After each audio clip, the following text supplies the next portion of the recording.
چترال میں girls degree college دنین سڑک پر تعمیر کا کام شروع ہوا، جس سے علاقے کے لوگوں میں خوشی کی لہر دوڑ گئی۔ مزید جانتے ہیں ہمارے نمائندے غلامات فاروقی کی اس رپورٹ میں۔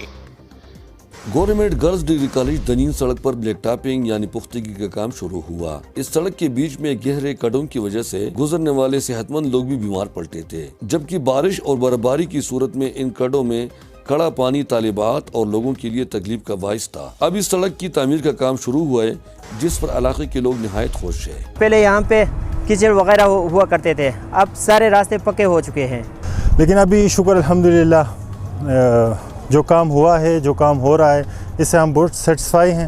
اس سڑک پر گزرنے والی گورنمنٹ گرلز ڈگری کالج کے طالبات بھی اب سکون سے سفر کر سکے گی۔ پہلے ہمارے جو سڑکوں کی حالت تھی وہ بہت خراب تھی، بارش کی وجہ سے بہت خراب تھی۔ ہمارے سڑکوں میں جو ہے وہ بہت کھڈے تھے، مگر ابھی ہمارے سڑکیں بہت اچھے ہیں۔ تعمیراتی کمپنی کے پروجیکٹ مینیجر کا کہنا ہے کہ وہ مقدار اور معیار پر کبھی سمجھوتہ نہیں کرتے۔ یہ سڑک نیشنل ہائی وے اتھارٹی تعمیر کروا رہے ہیں، جس سے چترال شہر کے بیچ میں سے گزرنے والے سڑک پر 70% رش کم ہوگا۔ ضلع پر چترال اور بالائی علاقوں کے لوگ اب براہ راست اسی سڑک پر گزریں گے، جس سے بائی پاس روڈ پر حادثات میں بھی کمی آئے گی۔ غلامات فاروقی، 94 نیوز چترال۔